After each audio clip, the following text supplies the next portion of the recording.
Under the Speaker's announced policy of January 4th, 2021, the Chair recognizes the gentleman from Wisconsin, Mr. Grothman, for 30 minutes. Well, while we were on break for the last 2 weeks,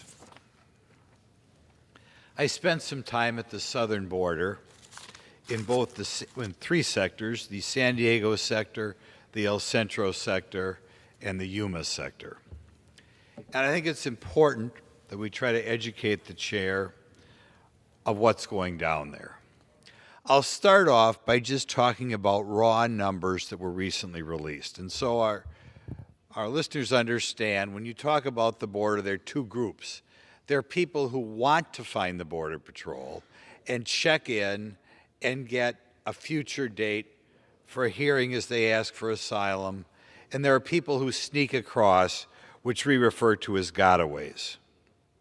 For certain reasons that I'll soon address, the number of gotaways recently went up dramatically. And the number of gotaways is always an estimate because we don't catch them, we don't interview them. They're people who got away into the interior of the United States. But we believe right now, or the Border Patrol believes, that in March there were 62,000 gotaways. People who were not interviewed, people who we don't know who they are, who snuck in the country.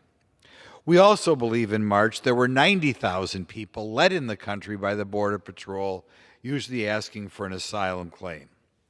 When we combine these two numbers, and by the way, there are other people who are turned around, and that's why you sometimes hear people say there were 220,000 contacts in March, which is true, but not all those people were let in the country. We do believe 152,000 people were left in the country. At least in the last 3 years, and as far as I know forever, that is the highest number of people who have been let in the United States in 1 month. By way of comparison, a year ago in March, we were at 63,000. So we went up from 63,000 to 153,000. And if you go before March 2001, March 2000, coincidentally a different president, we were at 11,000. So we've gone from 11,000 in March of 2020 to 63,000 to 152,000. That is a crisis by any standard. Now you might say, why are there so many more gotaways? Because when so many people are turning themselves in at the border, and by the way, there are about 10,000 unaccompanied minors who were let in his March as well, and it takes the Border Patrol a longer period of time to process the minors. When there are so many people that have to be processed, the Border Patrol spends all their time doing paperwork and not guarding the border. There was a time when the Border Patrol reported to work and they guarded the border. Now, we were told in the sectors that I was at that 70% of the Border Patrol, when they show up at work, start doing paperwork. By the time their shift is over, 90% of the Border Patrol is doing paperwork, which is one of the reasons why so many more people are sneaking across the border. By the way, if you wanted to take illegal drugs into the country, how would you do it? Would you turn yourself into the Border Patrol, or would you try to sneak across? Which is why right now, we believe, there are many more illegal drugs, including fentanyl, coming into the country now than there were in the past. There are less drugs being confiscated, way less drugs being confiscated. And for the same reason, if the Border Patrol is not guarding the border, more people sneak across with the drugs, and less people are caught. So in any event, that by itself is enough that should just alarm the people of this body, as well as the American public, as saying what is going on from 11,000 2 years ago to 63,000 a year ago to 153,000 today. We also want to talk, like I did, about the number of drugs. When I got this job, which seems just like yesterday, but it was 7 years ago, there were about 47,000 Americans who died every year of illegal drugs. And that was a big number. All of us politicians were supposed to say something and have a plan, because what are we going to do? 47,000 Americans dying every year of illegal drugs. And we passed more money and we passed things out for treatment. And 7 years later, we've gone from 47,000, by way of comparison, 57,000 Americans died in the Vietnam War. We're now at 110,000. 110,000 people. For people my age, that's twice as many as the number of people, combat troops, died in Vietnam in a 12-year period. That was 57,000. Protest in the street. We've got to stop this. 57,000 Americans have died. Now, every year, 110,000 Americans are dying of illegal drug overdoses. What should we be doing? We could use more technology. So when people do come in and try to sneak in drugs where the Border Patrol is monitoring things, they are more likely to catch the drugs. I personally love the dogs. The dogs do a tremendous job at the border when people try to sneak across the San Diego sector and put fentanyl or drugs in a truck or a car. Those are things that should be unquestionably in the budget. And if we would do that sort of thing, maybe it would put a little bit of brakes on the illegal drugs. Another thing we learned down at the border is the increasing variety of countries that are coming here. We have to ask ourselves why that is. 2 Monday nights ago, I was at the border, and we saw 2 groups of people in a relatively short period of time come into Yuma, groups of 70 or 80 people. Where are they from? You know, I think the average American thinks Cuba, Guatemala. No. From Peru, Colombia, Venezuela, Cuba, Bangladesh, India, Uzbekistan. Okay, from all around the globe. Now you might say, why are people coming here from all around the globe? Well, first of all, why would anybody not like to be an American? But secondly, because the Mexican drug cartels, I am told, and have been told by every Border Patrol agent in every sector over the last year and a half, the Mexican drug cartels are right now making more money smuggling people across the border than drugs across the border. And that is because, depending upon where you're coming from, 8,000, 9,000, 15,000, I'm told from Asia, $20,000 to get somebody in here. So when you're making that kind of money, it's not surprising that the Border Patrol would be educating the whole world that now is the time to come to the United States. And they have pointed out to me, these are not necessarily poor, desperate people by the standards of their home countries. In fact, some of them appear to the Border Patrol to be relatively well off. They do not look poorly fed. The Border Patrol estimates 90 to 95% of them have a cell phone. There was a time in the not-too-distant past that meant you were well off. I am not good at judging clothes, but we are told that the shoes or the purses or whatever, the Border Patrol can tell, are a sign that these are not necessarily poor people. They are just people who realize they're better off in the United States than their home country. There were a lot of Cubans coming across. A lot of these Cubans, even though they're saying they want asylum from Cuba, they have thrown away their identification from Chile or Colombia or wherever. They had fled Cuba to Chile, and now the word is out. Now's the time to come to the United States. So they aren't fleeing oppression in Chile. They are just coming to the United States because it's better off. And why wouldn't they?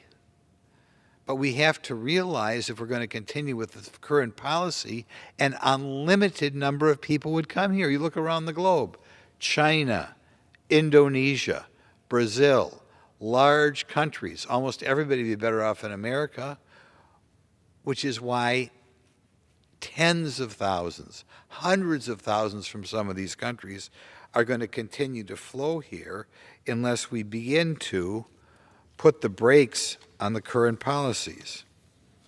One other thing of interest we found, when these gotaways sneak across the southern border in Arizona, they will pay young people, kids, over $1,000 to come up and get them at the border and drive them to Phoenix, which is just kind of interesting, isn't it? Another thing for people back home to remember, if they think the current hodgepodge system is humanitarian, the day we were on the San Diego sector, where you have a wall that goes, I'm guessing, maybe 100 yards into the Pacific Ocean, they found 2 people on the American side who drowned trying to get around there.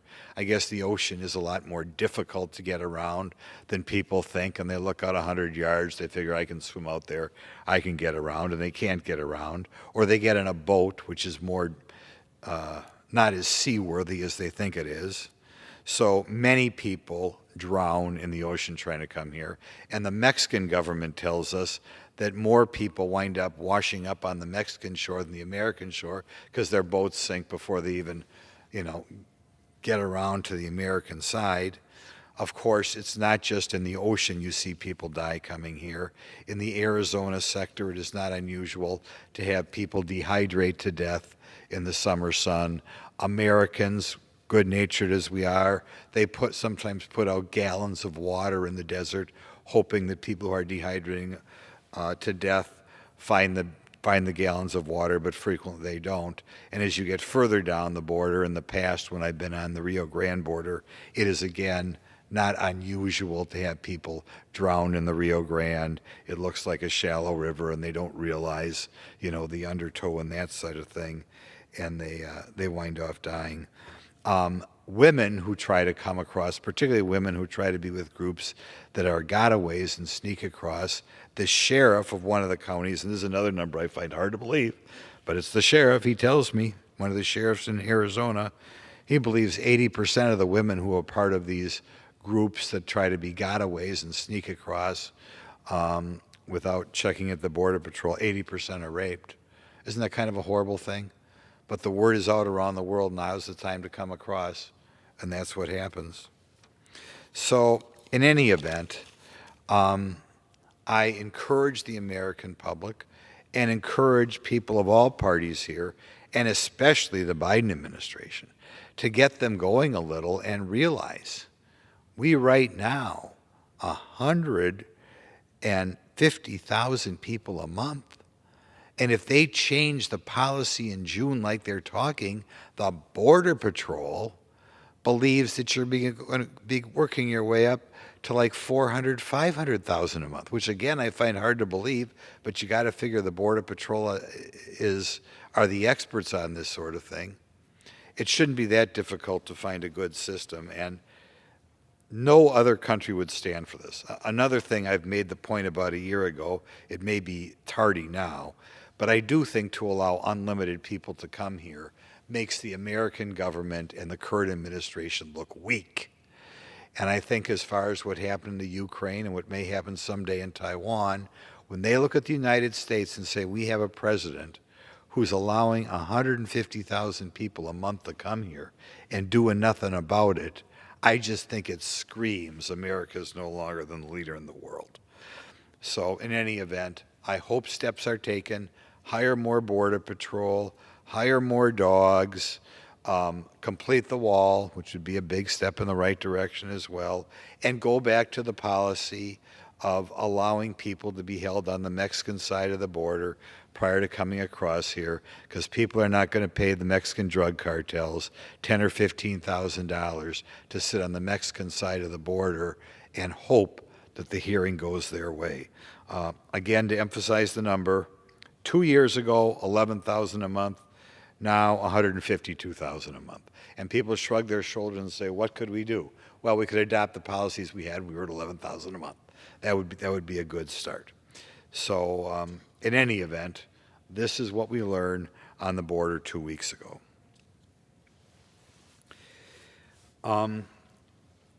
We earlier today addressed the Ukraine situation, and I am continually disappointed in the media in this country in not addressing the Ukrainian famine of 90 years ago. I don't know how you can report on this war between Ukraine and Russia and not talk about the, depending who's doing the counting, 5 to 10 million Ukrainians who were starved to death by the communist governments in 1932. It was even at the time, the American press was shameless. We were in a situation in which a reporter for the New York Times, Walter Duranty, hid this great starvation from the American public and the Western world. And as the result, without the West being able to weigh in or the world being able to weigh in, about 5 to 15 million people, I'm guessing more like 5 or 6 million, starved to death. When we talk about why are the Ukrainians fighting so hard, how can you talk about that without talking about the history between the then communist government of Russia, and also the communists, quite frankly, who ran Ukraine at the time, and the civilians who wind up starving to death. And when you read first-person accounts of all the people dying, you realize how 90 years later that must still be something that everybody learns about in that country. But like I said, one of the great disappointments is the mainstream media has not talked about it.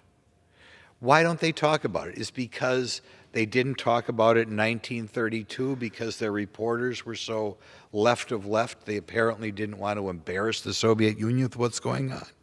Is it because our reporters today are so left of left and so in love with left-wing governments that they don't want to embarrass them by pointing out the mass murder that they were responsible for 90 years ago?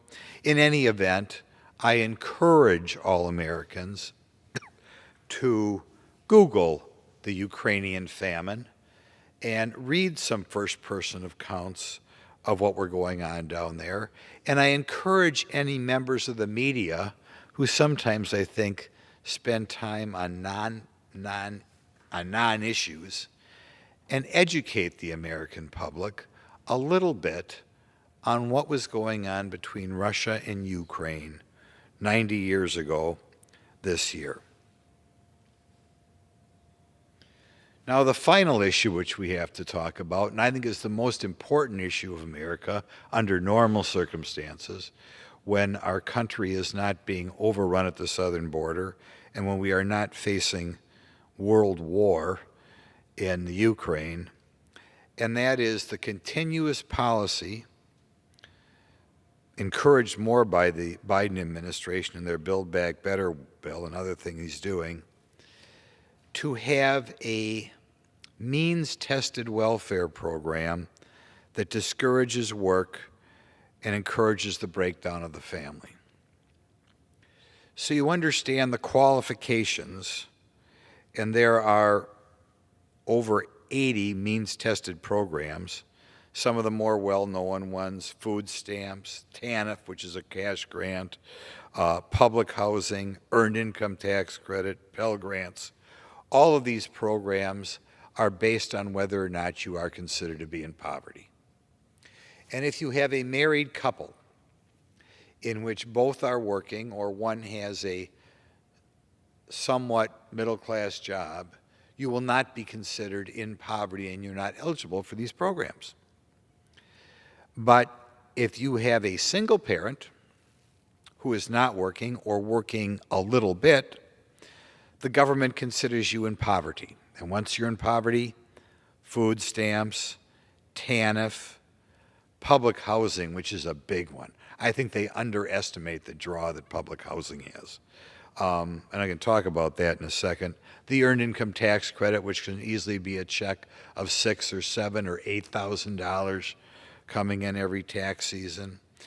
Pell Grants, the opportunity for almost free college, something else that the average person doesn't get, but if you adapt that lifestyle, you get. It is not surprising that we have had such, going back 70 years, such a shift in the way we raise children in this country, a shift from almost uniformly a mom and dad at home to a much and much higher percentage all the time without a dad.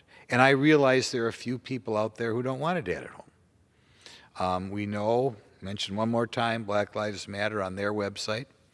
They were, when they were riding high about a year and a half ago, they were against the traditional nuclear family. And of course the Marxists, Karl Marx himself, did not like the traditional family.